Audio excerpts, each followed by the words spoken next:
On March 9th, 2024, a tweet would be released by Minecraft streamer Caitibugzz, with this tweet simply reading, telling my story, linking to Twitch right below. However, little did the entire internet and Minecraft community know, following this half-hour brief livestream, the entire internet would be sitting in the chaos for 48 hours. However, to truly understand how we got to this point, we need to take a look at the actual livestream itself, with Caitibugzz starting off this Twitch stream, stating that there will be no ads run on it, and at the same time, announcing that she was going to be talking about a really serious topic, beginning her story talking about being sexually assaulted by a popular Minecraft YouTuber, and being directly inspired by previous situations such as Shovel and Wilbur Soot. Caitibugzz in this situation never directly named off the person she was accusing. However, through different ages being mentioned and certain friend groups being mentioned as well, just hours after her livestream would end, it would quickly erupt all over Twitter and eventually lead people to realize she was speaking about GeorgeNotFound. However, switching gears back to the livestream, the summary of the situation is that she was recounting an event where a Minecraft YouTuber was touching her inappropriately without her consent at a party after VidCon. While during this entire situation, she constantly felt very uncomfortable, and during this entire situation as well was intoxicated along with the accused person. And for clarity, I'll play some cut up clips that are important from her livestream. It was a little after that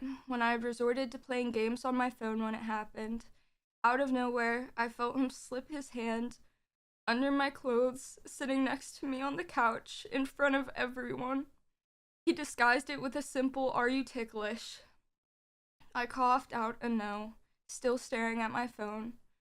I was overly aware of the fact that we were in front of other people, the fact that everyone else was sitting around us, watching us, including my best friend, and that his hand was inching further to places I hadn't asked for it to be. He made a game out of my embarrassment where he would touch me in certain areas to make me lose the phone game I was playing. The allegation that Caitibugzz is making about GeorgeNotFound is that at a convention, being I think VidCon, she went to a hotel room with him and there were people there hanging out. Multiple people were around.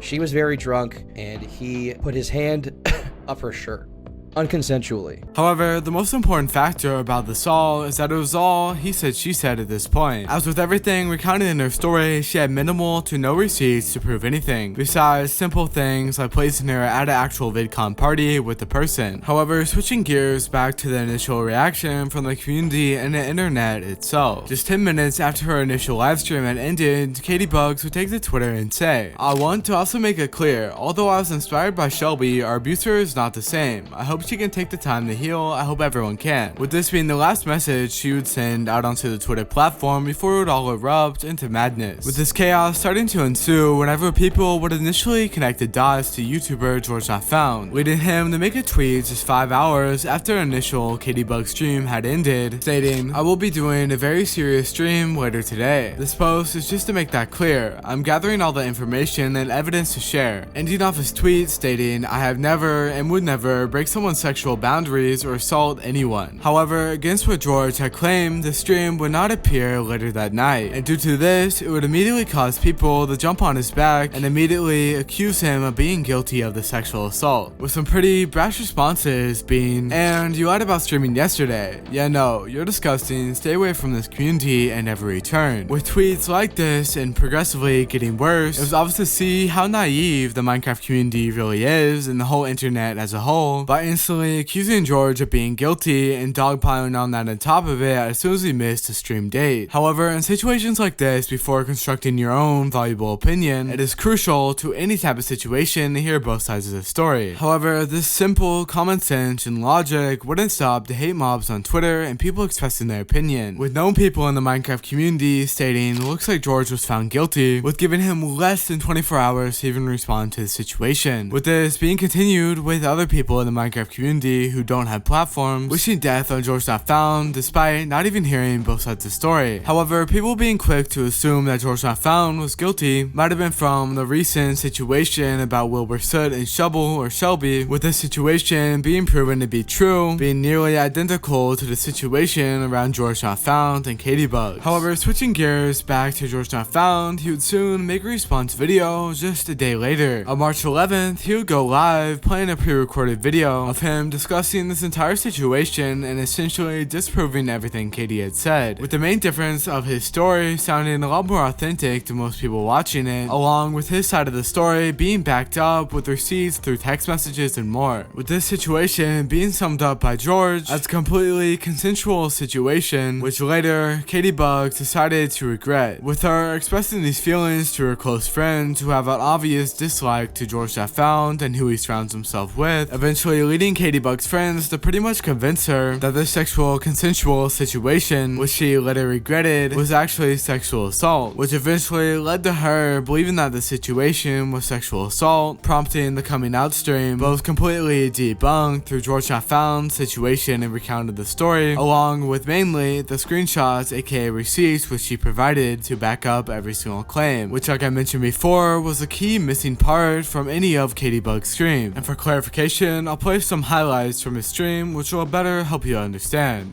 Looking back at the scenario is that I was flirting with her throughout the night and that she was uncomfortable with this because of our age difference. At the time, she was 18 and I was 26. She actually assumed I didn't know her age because she had never said it. But then later, I had actually DM'd her on Instagram. And because of this, she says that it is confirmed that I know her age. To give some context to this scenario and to why I didn't know her age, my perspective of things is that I am with people that are over the age of 21 in a scenario where we are doing things that people that are over the age of 21 are doing, like drinking. And also the people that came from an event where they had very heavy security. This was an official VidCon after party, and with previous VidCon after parties, I even had problems getting into these events. There was one time where they didn't let me in because they couldn't confirm the legitimacy of my UK ID. They said they weren't trained to look at foreign IDs. And also since Katie's stream, I've gone back and reviewed texts from the time, and there was actually a picture where it was shown that they had this 21 plus wristband on one of their apps. I have no reason to think otherwise, other than her Instagram bio, but I just didn't see it. Instead of saying that her and the rest of her friends actually wanted to come to the hotel to hang out with us, she said that one friend was invited by Dream, but she didn't want to go alone. So then they decided to go along with her because they were willing to go anywhere. I just think it's important to note already that the story is slightly different from the reality of it. They had actually texted multiple times, specifically wanting to play this drinking game that we had played the night before. To add further context to this moment, we were all actually sitting on the couch that was in the hotel room playing this game on her phone. And during this, me and Katie were at the far end of the couch and we were cuddling together. We had been cuddling for, I'd say, around an hour at this point, playing the game, talking, and just having fun. And for clarity, I had my hand around her waist above her clothes. So with her statement where she's saying that she's resorting to playing games on her phone, I just don't really understand it. And I think that the picture that she's painting is really dark, when in reality she seemed very happy with the situation, was having a good time. I also want to address a fact that she claimed that would confirm that I know her age. She said that she had answered a question about her age during a drinking game, and we were talking about sex, and that she admitted to everyone in the room that she was 18 and a virgin at the time. I just don't remember this happening. I'm not saying this to just pretend like it didn't happen. I'm not saying it didn't happen. I did not hear it happen. We're not just all sitting down and not moving. It's a, it's a chaotic environment. I could have been getting a drink. I could have been talking to someone else. I just did not know that that was said. But I did place my hand on her waist under her shirt. The way it's phrased makes it sound like it just happened out of nowhere, when in reality we'd been cuddling for over an hour at this point, and it was not out of nowhere. It was also around half an hour until I started moving my hand further up, and the way it's phrased just makes it seem like it happened pretty instantly and pretty quickly. There was nothing quick about it. It was very slow, and I was very cautious about it and making sure that she was comfortable throughout the process. Me and Katie were very touchy, very cuddly, and very slowly got more intimate. And also, before I continue, I want to make it clear that the furthest anything ever got was under the shirt touching and cuddling. Now, obviously, people don't typically ask if everything is okay, even such as touching someone's waist under their shirt before they do it, but in this case, I was extremely slow, and she was engaging with me the entire time, laughing, cuddling with me, and even playfully fighting me. Also, when her friends left, she got up to say goodbye to them, and she would come back to the same scenario. And it's at this time that Katie says that, this is a quote, "I went to leave, and the older guy then decided to leave too." This is phrased in a way that makes me look kind of creepy, to be honest. What actually happened is Dream had decided he was too tired and was going to bed. So the night was over, and we all left. She then goes on to tell a story about the elevator and how I joked about it being broken to try to get her to go in with me. So Katie actually had her own hotel room on the same floor as Dream. So she actually didn't have to take the elevator. She walked me to the elevator when she didn't have to and said goodnight to me, which was nice of her. I did joke with her about coming in the elevator by pretending that it was broken. I went into the elevator, the doors closed, and I would press the doors open button to make it open again. I did this a few times, and she didn't go along with it, which I respectfully took, obviously, and ended up just going down to my room. So yeah, she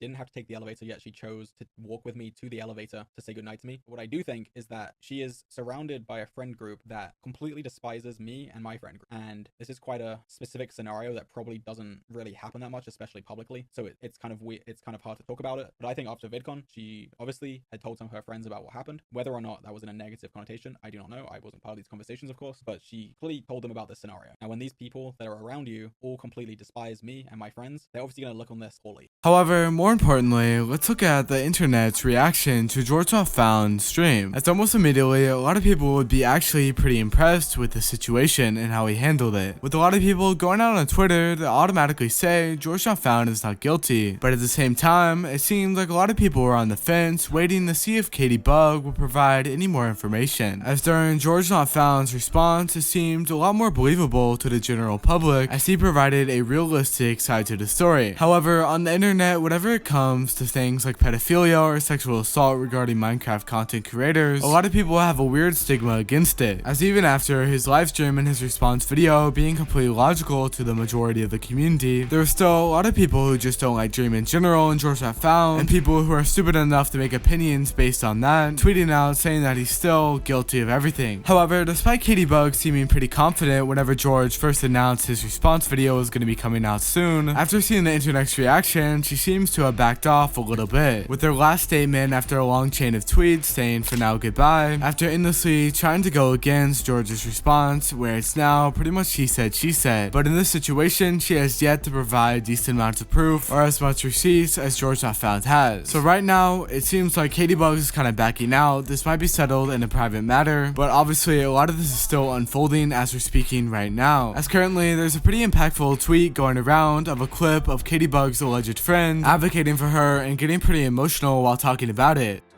My friends or anybody else as a scapegoat for your fucking sexual abuse is disgusting. It's fucking disgusting, okay? My friend cried in my fucking arms about this, and you're on stream denying it all. Which, regardless of drama alert, obviously memeing on the situation, this clip I really think is decently impactful and might sway a couple of people if it turns out to have some legitimacy behind it. But like I said, everything's still unfolding. A lot of streamers are still reacting to this content like Destiny and XQC, and currently it kind of just looks like a big shit show. But as always, let me know what you guys think in the comments down below, and I'll see you guys in the next one. See ya.